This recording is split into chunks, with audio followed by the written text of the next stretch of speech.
Columnistas y medios polarizan, confunden a la población en plena pandemia, afirma el doctor López-Gatell. Es un fuerte llamado. En su acostumbrada conferencia de prensa de la salud, el doctor Hugo López-Gatell hizo un fuerte llamado a la prensa de México, pues aseguró que la información que están manejando solo polariza, confunden y estorban a la población. Los discursos emitidos por distintos medios de comunicación, periodistas y columnistas solo polarizan, estorban, distraen y confunden a la población en medio de la pandemia por el COVID-19.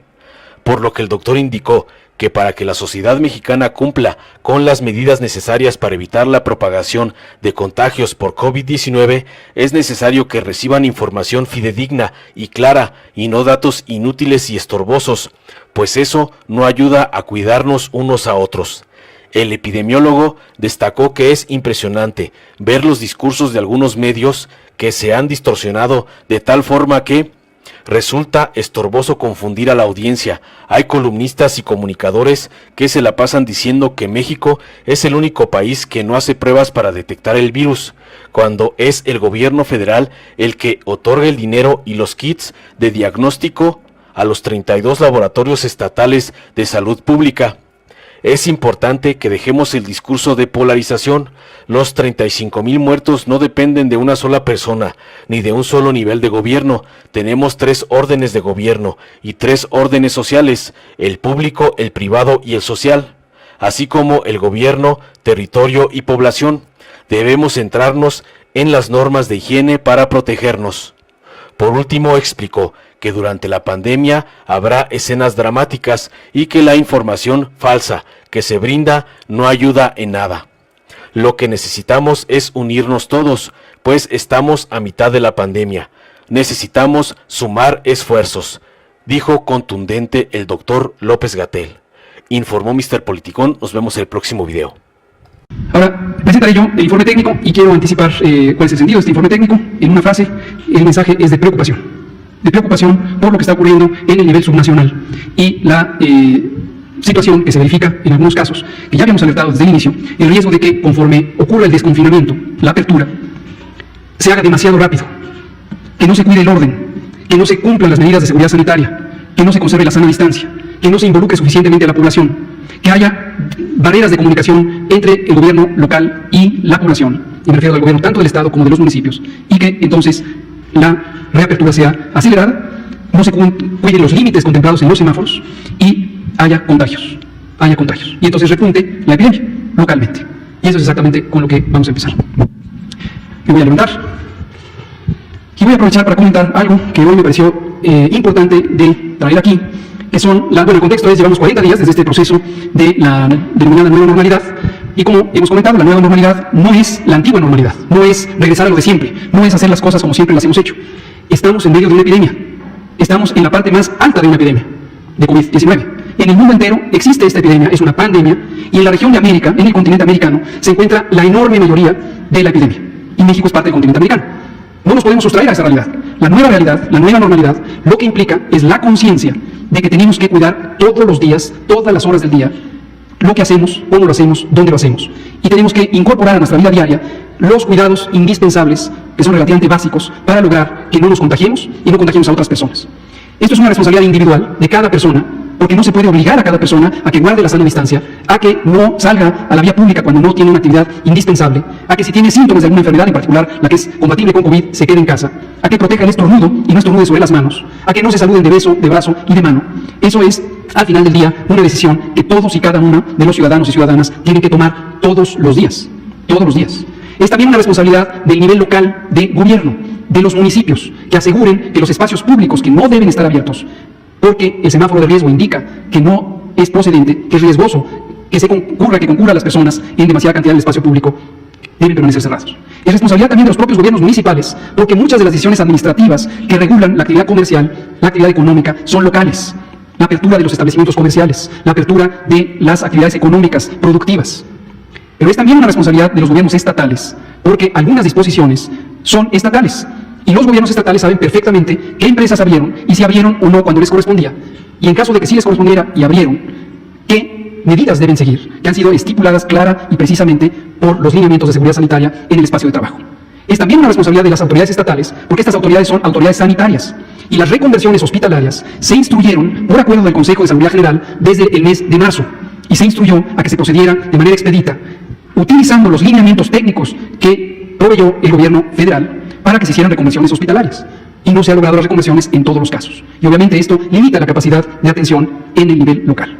Por supuesto que también es una responsabilidad del gobierno federal, del gobierno de México, porque estamos encargados de dar disposiciones generales y de supervisar que esas disposiciones generales se cumplan apropiadamente. Entonces, todas y todos somos corresponsables de esto.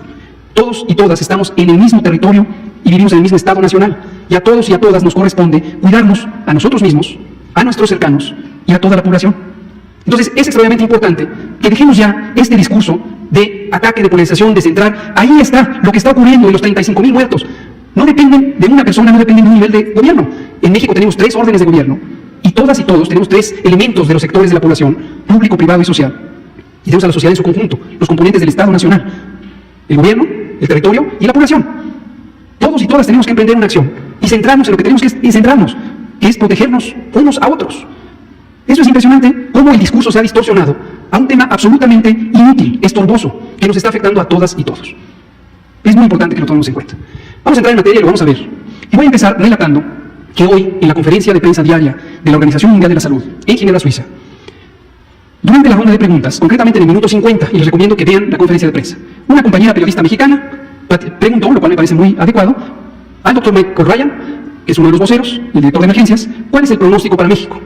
Y en una explicación breve de 3 a 5 minutos, el doctor Michael Ryan, que es una persona además muy competente, enfatizó los riesgos para México.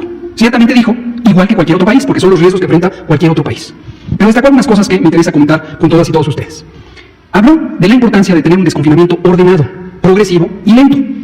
Y manifestó la impresión de la Organización Mundial de la Salud de que el desconfinamiento en México está demasiado acelerado, en un momento en que tenemos todavía una importante cantidad de casos.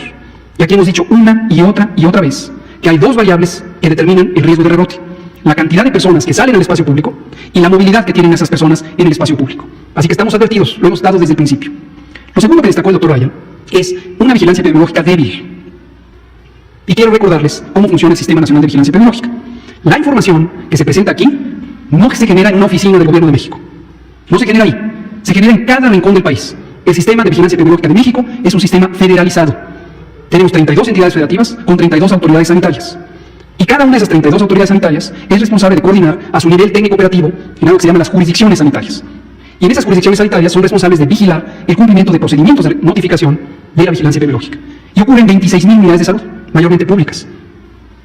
Si hay deficiencia de información, porque de origen no se produce a tiempo, o peor aún, porque se distorsiona, no es posible tener un monitoreo apropiado de la epidemia al nivel nacional.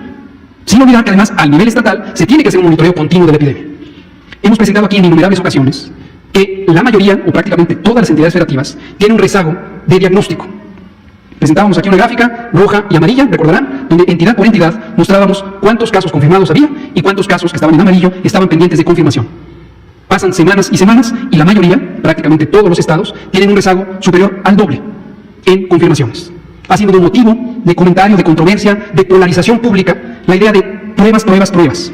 Y hay diarios nacionales que enfatizan que no se hacen pruebas. Hay intelectuales que dicen que no se hacen pruebas. Hay columnistas que dicen que no se hacen pruebas.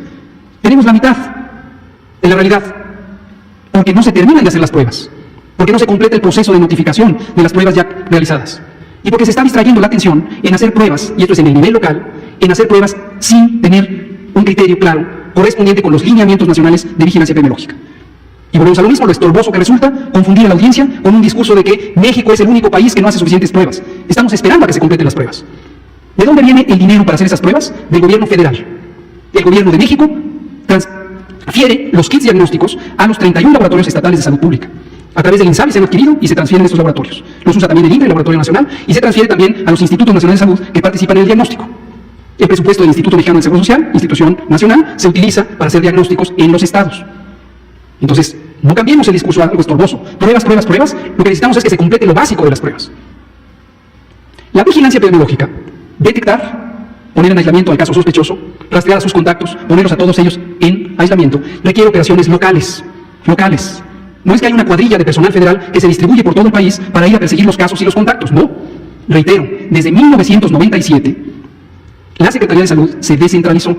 1997, estamos en 2020. Desde entonces se descentralizó y es responsabilidad de las 32 secretarías estatales de salud tener la operación adecuada para la vigilancia, la prevención, el control, la promoción de la salud. Hay estados que no se adhirieron al nuevo modelo de salud para el bienestar, que cuando empezó esta administración o este año y se cambió el modelo, un modelo de financiamiento que se llamaba Sistema de Protección Social y Salud, y se estableció el Instituto de Salud para el Bienestar con el propósito de tener armonización de capacidades en el país. Pero hubo estados que dijeron, nosotros no necesitamos ese modelo, solo denos el dinero. Y saben ustedes perfectamente que, exactamente como se dispone la ley de egresos de la Federación, el presupuesto, la ley de egresos, se ha destinado ese recurso a los estados. Hoy tenemos algunos estados que en este momento, tal como lo habíamos predicho, están teniendo excesos de casos porque están en mitad de sus curvas epidémicas y se están saturando sus hospitales. Y claro, aparecen reportajes y notas que dicen, no que no hay escenas dramáticas, por supuesto que las hay y por supuesto que son dramáticas. Lo que necesitamos es que se resuelva, como se fue resolviendo en todas aquellas entidades que ya pasaron por el pico, son muy pocas, y que resolvieron a tiempo y no se saturaron los hospitales. Nos falta todavía la mitad de la epidemia. Tenemos que actuar. Si te gustó, dale like, compártelo, suscríbete y activa la campanita para recibir las notificaciones de nuestro canal.